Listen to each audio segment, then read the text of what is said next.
अहो वय मास्तरीन बाई, मी तुम्हाला काय म्हणलं, डोरलं बांधणार तुमच्या गळ्यात, मग 7 फेरे होणार, मग 7 जन्म. विचार करा. पक्का विचार करा म्हणत होतो. विचार करा, पक्का लग्न मारा शिक्का. हेच सांग. अहो बाबा आचा घेऊ. हे सांगत होतो मी. काय मास्तरीन बाई? माझा विचार झालाय पक्का. आता लग्न. तुम्ही सांगा पुढच्या विधीची तयारी करायला.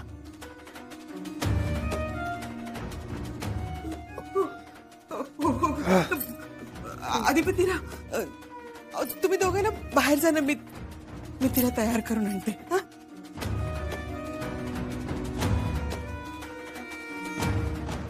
चला बाबा, चला काय टेन्शन घेऊ नका.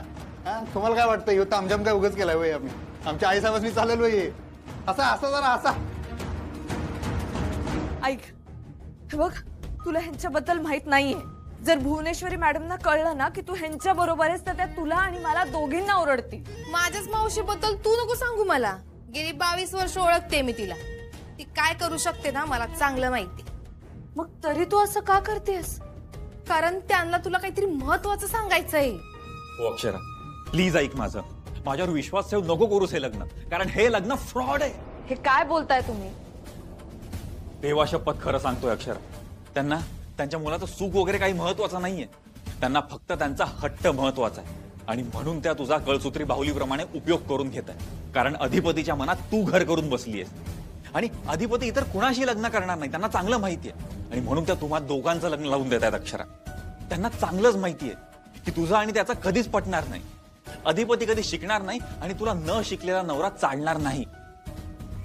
अक्षरा, एवढंच नाही ग, तू त्यांना आकडू आणि उर्मट वाटतेस. तुम्ही दोघेही जवळ आलात तर मनाने दूर जाल. एकदा तुला अधिपतीच्या मनातून बाहेर काढलं तर घरातून बाहेर काढणं मुश्किल नाही. हे बघा, मला तुमच्या बोलण्यावर अजिबात विश्वास नाही. एकतर हे सगळं जरतरवर बेतलेलं आहे आणि मुळात भुवनेश्वरी मॅडम मूर्ख नाहीये. अगं त्या मूर्ख नाहीयेत म्हणून तर हे सगळं करतायत. अगं तुला माहितीये, मला माहितीये, अधिपतीला माहितीये, सगळ्यांना माहितीये की तुम्हा दोघांचं पटणं कठीण नाही तर अशक्य आहे. आणि म्हणूनच भुवनेश्वरी मॅडम हे सगळं करतायत. अक्षरा, त्यांची ना एक फिलॉसॉफी आहे की माणसांना जेवढं जवळ आणलं ना तेवढं ते लांब जातात एकमेकांपासून. आणि म्हणूनच त्या तुम्हा दोघांना जवळ आणण्याचा प्रयत्न करतात, जेणेकरून तुम्ही दोघं लांब जाल. हे बघा कमल, तुमचं झालं असेल तर तुम्ही जाय, निघा आता. माझा तुमच्यावर अजिबात विश्वास नाही. अगं येडी का खुळी तू? ते काय सांगते ते एकदा ऐकून तर घे. अधिपतीच्या मनातनं तुला काढण्यासाठी मावशी तुला घरात घेऊन येते. आणि या समजाची म्या साक्षीदार आहे. मावशीला तू बाई म्हणून, माणूस म्हणून कधी बी आवडली नाही. तू तिच्या टाईपचीच नाही ग. तिला नाही का उठ म्हटलं का उठणारी आणि बस म्हणलं का बसणारी सून पाहिजे. पर तू तशी नाही, तिला बी माहित आहे आणि तुला बी. आणि तरी बी ती तुमचं लग्न लावायले. तिच्या फिलॉसॉफीवर तुला बाहेर पण काढायचंय आणि तुम्हाला दूर केल्याचा कलंक बी स्वतःच्या माथ्यावर घ्यायचा नाही. पण मला कळत नाहीये, तू हे सगळं मला का सांगतेस? भुवनेश्वरी मॅडम तुझ्या मावशी आहेत आणि अधिपती भाऊ आहेत ना? अधिपतीचं माझं लगीन ठरलं होतं हे माहितीये का तुला? अगं माझी मम्मी आणि मावशी सख्या बहिणी नाहीत. आजीनं सांभाळलेलं माझ्या मम्मीला. आमचा काय रक्ताचं नातं नाही. हे बघ चंचला, तुला एक गोष्ट सांगते. आपल्या फॅमिलीमध्ये, सगळ्यांच्याच फॅमिलीजमध्ये प्रॉब्लेम्स असतात. तसे चव्हाट्यावर आणायचे नसतात. तू ह्यांच्या नादाला लागू नकोस. प्लीज अक्षरा, तू त्या अधिपतीशी नको लग्न करू, बर्बाद होशील तू. अक्षरा प्लीज ऐक माझं. तुला कळतंय का मी काय म्हणतोय ते? अगं ह्यात माझा काहीच स्वार्थ नाहीये. तू नको करूस माझ्याशी लग्न. पण अक्षरा, जर तू अधिपतीशी लग्न केलंस तर तुझ्या पायावर तू कुऱ्हाड मारून घेशील. अक्षरा प्लीज ऐक माझं, नको करूस त्याच्याशी लग्न. हे लग्न देवीच्या मंदिरात लागलंय.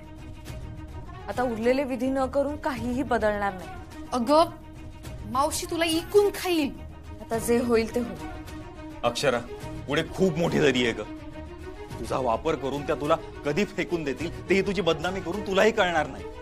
अगं हेच होणार आहे. मावशीचा फक्त एकदा इगो हर्ट झाला आणि हे लग्न होण्याआधीच ते मोडण्याची तारीख तिनं ठरवली. माझ्या नशिबात जे असेल ते होईल. कंठे बदनामी कुठे बुद्धिमानी. हे बद्धनामी. हा तेच. तुम्ही म्हणा कंठे बदनामी. मम. नाही नाही, कंठे बदनामी.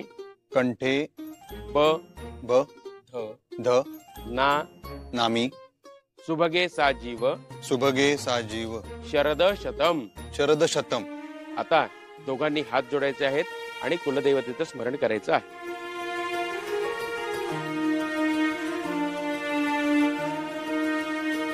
ओम नमो देव्ये महादेव्ये शिवाय सततं नमः. नमः प्रकृत्ये भद्राय नियतां प्रणतास्मदाम्. ओम सर्वमंगल मांगल्ये शिवे सर्वार्थ साधिके शरण्ये त्र्यंबके गौरी नारायणे नमोस्तुते. सर्वाबाधा प्रशमनं त्रैलोक्यस्य अखिलेश्वरे एवमेव त्वया कार्यत् मम वैरी विनाशनम्.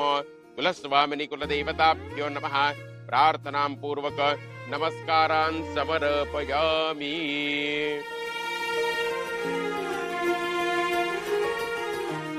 हे मंगळसूत्र त्यांच्या गळ्यात घालायचं आहे.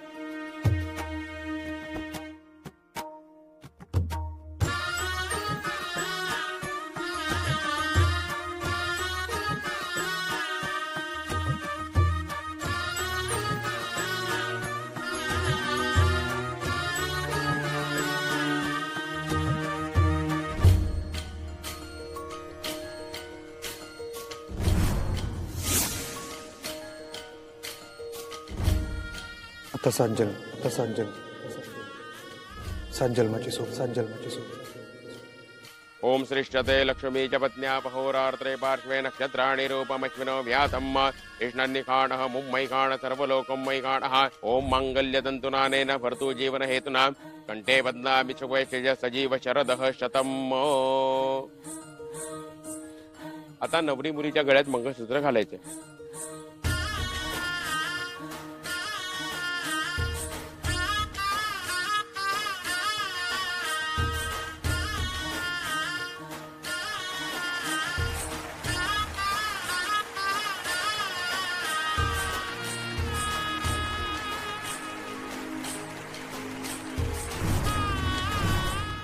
चला, नवरदेवाने नवरी मुलीच्या भांगात कुंकू लावायचं आहे.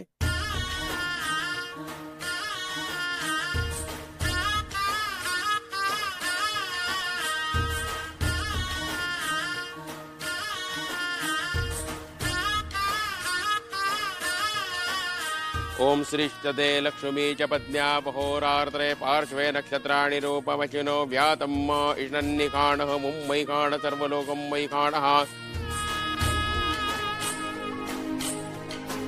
आता नवरा नवरीची गाठ बांधण्यासाठी मुलाच्या बहिणीने स्टेजवरती यायचं आहे. मुलाला बहीण नाही.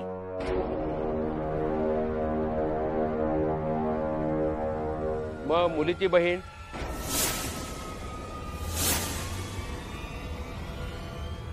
मुलीला पण नाहीये बहीण. आई नाही का चालणार? नाही, तो मान बहिणीचाच असतो. बहीण.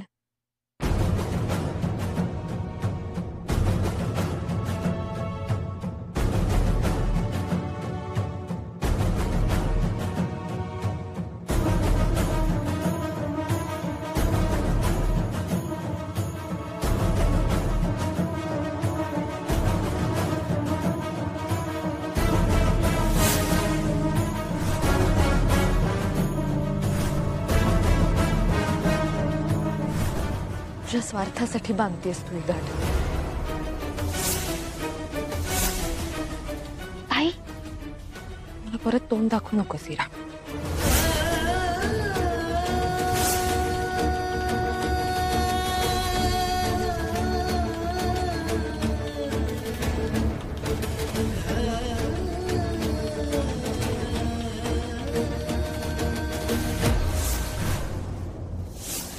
थोड़ा ड्रामा और ये सारा हंगामा मिलेगा सिर्फ 1 पॉइंट पर, वो भी फ्री.